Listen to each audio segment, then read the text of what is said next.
Michael Henderson served in the United States Navy for 16 years, with an impeccable distinction that few could achieve. His medals adorned his uniform as a testament to a career built on discipline, sacrifice, and unwavering loyalty.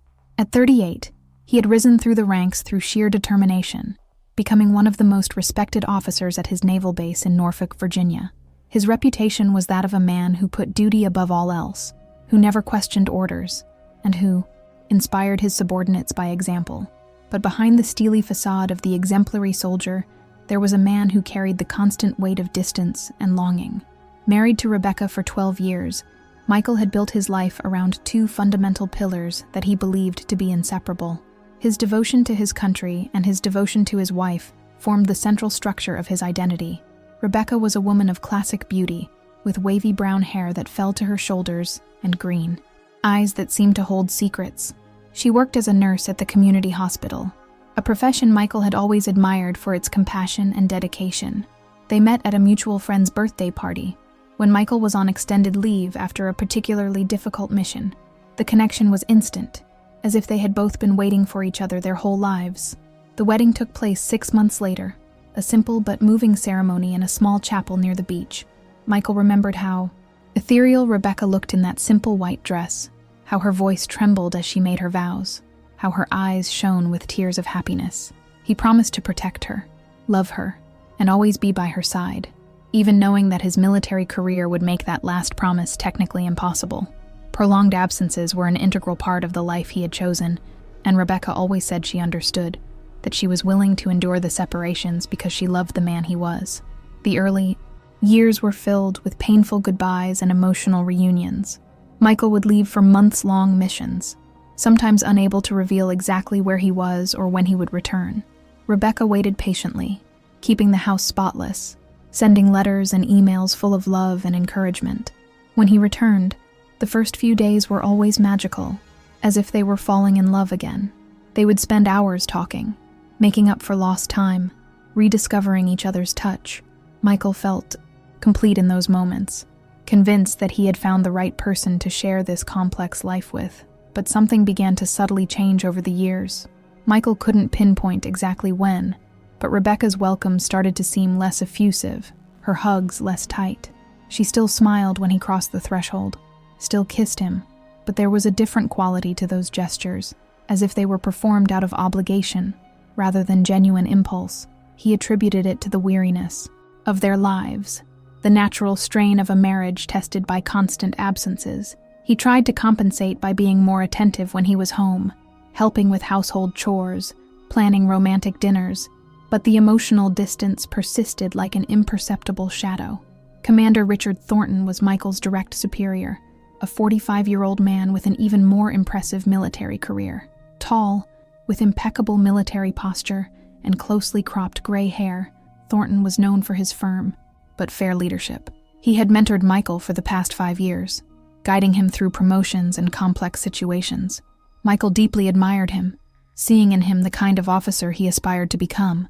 Thornton was married, had 3 grown children, and frequently spoke about the importance of balancing military career with family life, something Michael always took seriously. As was common among military families on the base, Rebecca and Michael regularly socialized with other couples, including Commander Thornton and his wife Patricia. Dinners, barbecues, base events, all these occasions created bonds between families who shared the unique challenges of military life. Michael never hesitated to acknowledge Rebecca and Thornton chatting at these events, laughing at a joke, or even when Rebecca casually mentioned having run into Patricia and the commander at the supermarket. They were people from his social circle. Nothing could be more natural than these interactions. Michael's last mission was announced 3 weeks in advance. It would be a 4-month deployment to the Persian Gulf, a routine operation, but one that would require his complete absence. Rebecca received the news with the resigned calm she had perfected over the years. She held his hand on the kitchen table and told him he would be fine, that the 4 months would pass quickly, that he should focus on his mission and return safely. Michael felt a tightness in his chest, an uncomfortable sensation he couldn't name, but he pushed the feeling away. He had a job to do. The farewell at the port was brief and professional, as it always was when other crew members and their families were present. Rebecca hugged him, kissed his cheek, whispered a plea for him to be careful. Michael held her gaze for a long moment, searching for something he couldn't quite define, then turned and boarded. As the ship pulled away from the dock, he stood on deck watching Rebecca's figure diminish in the distance until she became just an imperceptible dot. He didn't know then that that image would be one of the last intact memories of their marriage. The 4 months at sea were mentally exhausting, but operationally uneventful. Michael commanded his division with his usual efficiency, maintained discipline, and resolved conflicts among the sailors under his command.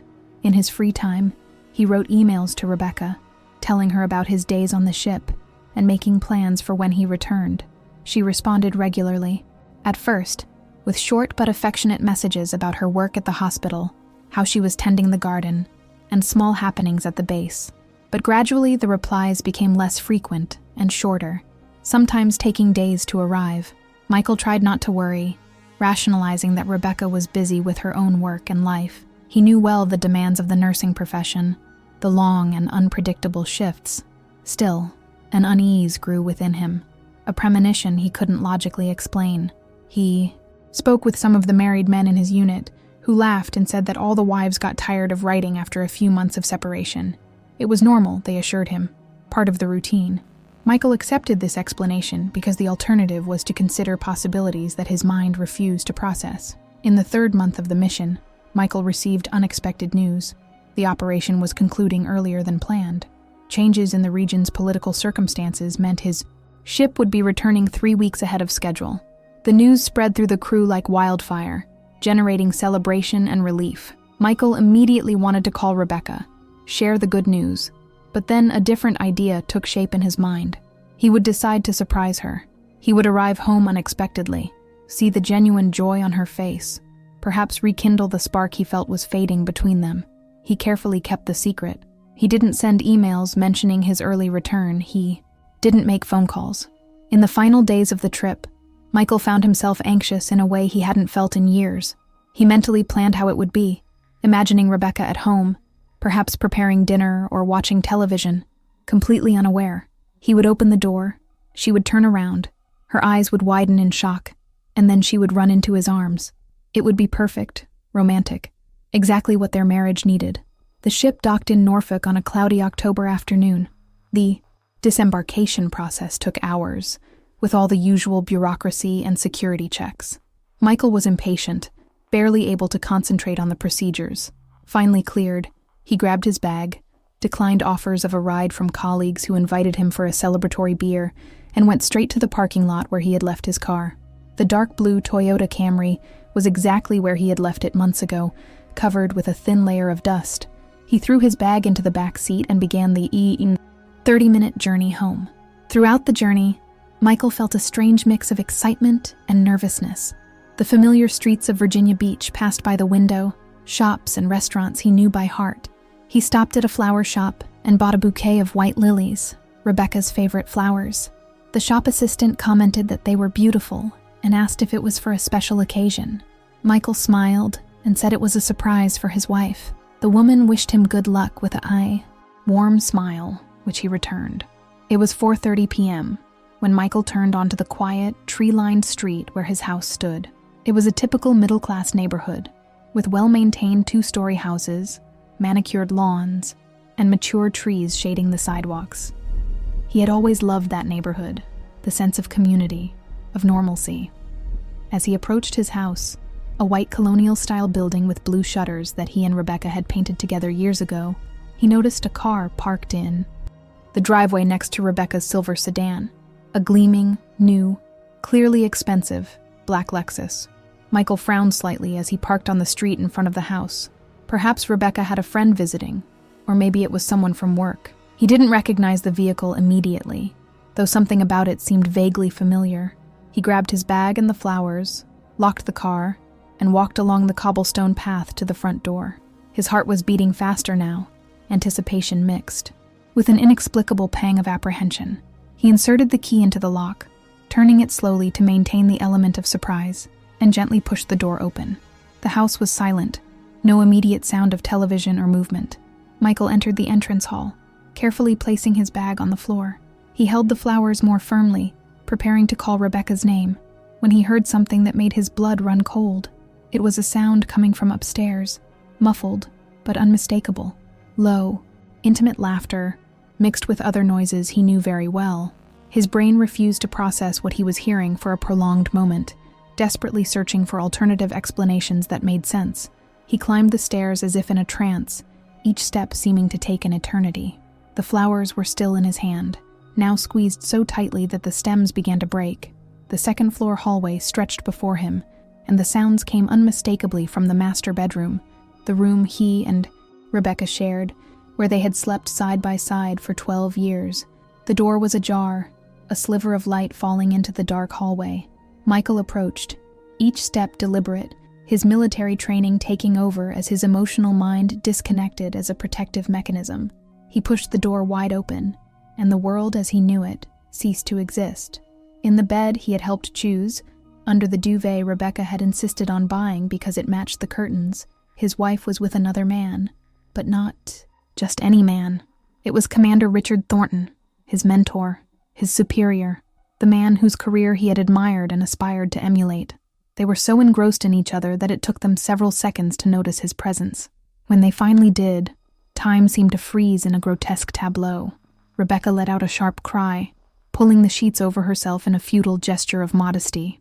Her face went through a rapid sequence of emotions that were shocking: fear, guilt, and then something Michael hadn't expected, an expression of defensive anger, as if he were the intruder. Thornton went pale, his mouth opening and closing without making a sound, his confident military posture completely gone.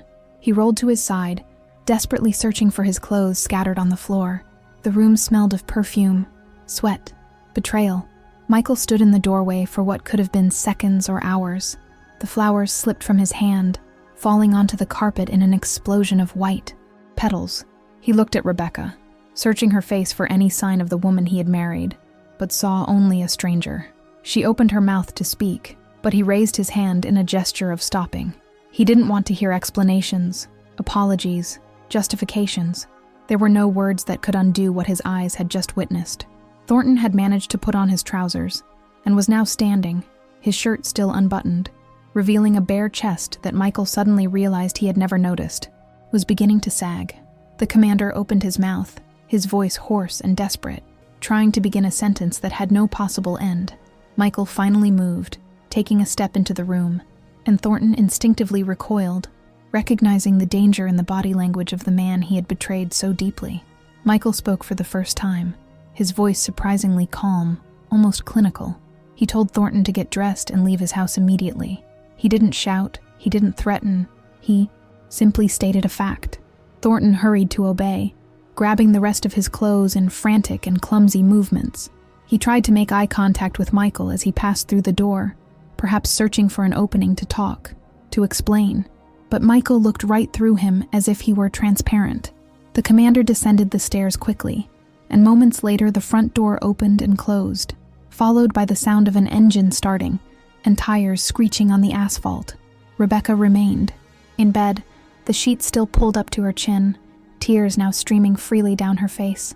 She began to speak, words spilling out in an incoherent stream. She said she was sorry, that she hadn't planned for this to happen, that it had been a terrible mistake. But then her story shifted, contradictions appearing in her hurried sentences. She mentioned that she was alone, that Michael was always absent, that Richard had understood her in a way Michael never had. Each word was an additional stab, revealing layers of resentment and disconnection he had never realized existed. Michael finally interrupted her, his voice still frighteningly controlled. He asked how long it had been going on. Rebecca hesitated, her eyes darting away, and he repeated the question more firmly. She whispered that it had started 8 months ago, shortly after Michael's previous mission. 8 months. Almost a year of her life had been built on a lie.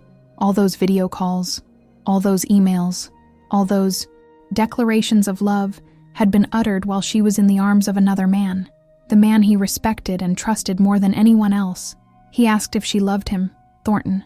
Rebecca didn't answer immediately, and the silence was answer enough. When she finally spoke, she said she didn't know, that she was confused, that everything was complicated.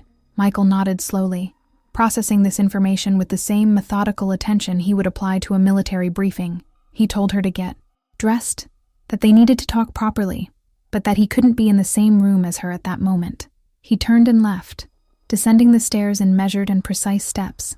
In the living room, Michael sat on the sofa where they had watched hundreds of movies together, where they had discussed plans for the future, where they had celebrated birthdays and holidays. Everything seemed contaminated now, each object and piece of furniture carrying memories that suddenly had a completely different context. His mind began to work through the logistical details, a defense mechanism against the emotional devastation that threatened to consume him. He thought about divorce, about lawyers, about how this would affect his military career, about the implications of an affair involving a superior officer and the wife of a subordinate. Rebecca came down the stairs 15 minutes later, dressed in jeans and a simple blouse, her hair pulled back in a ponytail. Without makeup and with red eyes, she looked younger and more vulnerable, but Michael didn't feel the instinctive compassion he normally would. She sat in the opposite armchair, keeping her distance, her hands clasped in her lap. For a long moment, neither of them spoke, the clock on the wall ticking away at a pace that seemed to mock the situation. Michael began asking systematic, direct questions. He needed to understand the extent of the betrayal, to map out the details as he would with any military operation. He discovered that Thornton had begun visiting her during her absences, initially under the pretense of checking on her well-being, a courtesy between military families. The visits became more frequent, then longer. Innocent dinners turned into intimate conversations. Intimate conversations led to confessions of loneliness and desire. And then, inevitably, the line had been crossed. Rebecca tried to place some of the blame on circumstances, on military life that kept them apart, on the loneliness she experienced month after month. Michael listened without interrupting, his expression remaining neutral, but internally, each justification deepened the wound. Thousands of military wives and husbands dealt with the same separations without destroying their marriages. Absence might be difficult, but it wasn't an excuse for infidelity. It wasn't a valid reason to betray someone who had dedicated their life to protecting the country and trusted that the person they loved would wait for them. The conversation continued for hours, circling the same painful territories repeatedly. Rebecca oscillated between genuine remorse and defensiveness, sometimes begging forgiveness, other times arguing that Michael shared responsibility for his constant absence. He remained remarkably composed, his voice rarely rising above a normal conversational tone, but the coldness in his words was sharper than any shout could have been. He told her that the marriage was over, that there was no possible recovery. After a betrayal of this magnitude, Rebecca pleaded with him to reconsider, to try couples therapy, that she would end things with Thornton immediately and dedicate herself to rebuilding trust. Michael shook his head, explaining that it wasn't just about the physical act of betrayal, although that was devastating enough. It was about the months of lies, the deliberate plans, the time she looked him in the eye through a video call screen and said she loved him while maintaining a parallel relationship. It was about the choice she made every day for 8 months, to continue the betrayal instead of being honest or ending the marriage. He informed her that he would sleep in the guest room that night and begin divorce proceedings in the morning. Rebecca protested, saying that the house was hers too, that he couldn't simply kick her out. Michael clarified that he wasn't kicking her out, but that he couldn't sleep in the bed where he had found her with another man. She could stay, wherever she wanted in the house, but he needed physical and emotional space. The discussion ended in a tense and uncomfortable silence. Rebecca went upstairs again, and Michael heard the master bedroom door close tightly. Alone in the darkness of the living room, Michael finally allowed his pent-up emotions to begin to emerge. His hands trembled slightly as he pressed them against his face, breathing deeply to maintain control. 16 years of military service, 12 years of marriage, an entire life built on principles of honor, loyalty, and duty crumbled around him. He thought of all the times he had trusted Thornton with critical decisions, with the lives of his men. He thought of Rebecca, the woman he believed he knew so completely. Both had proven to be strangers. Michael spent that night in the guest room, but he didn't sleep. He lay in the dark, staring at the ceiling, his mind processing and reprocessing the day's events. He thought about the signs he should have seen, the small indicators his intuition had picked up, but his confidence had dismissed. The less frequent email replies made sense now, as did the distant quality of their recent video calls. Rebecca was emotionally invested in another relationship, having no energy left to maintain the facade with her husband. In the morning, Michael woke at 5, as he always did, his military biological clock unaffected by the emotional turmoil. He went downstairs and made coffee, sitting at the kitchen table as dawn gradually illuminated the sky through the window. He picked up his phone and began researching divorce lawyers, specializing in cases involving military personnel. There were unique considerations when one spouse was on active duty, especially when infidelity was involved. He made some notes, preparing a list of questions to ask during initial consultations. Rebecca showed up around 7, looking like she hadn't slept much better than him. She poured herself coffee in silence, standing on the other side of the kitchen, keeping her distance. She tried to start a conversation, to ask about his plans, but Michael answered in monosyllables. He wasn't ready for normal conversation or superficial civility. She eventually gave up and left for work, leaving Michael alone in a house that suddenly felt strange and hostile. He spent the day taking care of practical matters. He called 3 different lawyers and scheduled consultations for the coming days. He began documenting everything he remembered about discovering the betrayal, writing down details while they were still fresh in his memory. At some point, he picked up his uniform and examined it, thinking about the implications of the situation for his career. An affair between a commander and the wife of a subordinate was a serious violation of the military code of conduct. There were procedures to follow, appropriate channels for reporting. Michael knew he would have to report Thornton through the appropriate channels. The infidelity involving a superior and the wife of a subordinate was more than a personal matter. It was a violation of military regulations regarding conduct and inappropriate relationships. The thought of exposing everything, of making his humiliation public among his colleagues, was almost unbearable. But he couldn't let Thornton get away with it without professional consequences.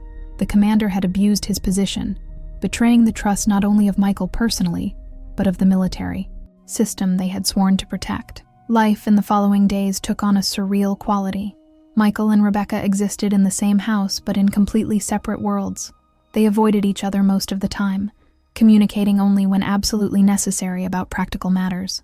Michael met with lawyers, choosing one who seemed competent and understanding without being overly emotional about the situation. The divorce papers were prepared quickly, citing adultery as the cause. In Virginia, this had significant legal implications for the division of assets and potential alimony. As for Thornton, Michael scheduled a meeting with the base's bailiff, a formal but necessary step to report the misconduct. It was one of the most difficult conversations he'd ever had, explaining methodically how his commanding officer had betrayed his trust in the most personal way possible. The bailiff listened with a grave expression, taking careful notes, assuring Michael that the matter would be treated with the seriousness it deserved.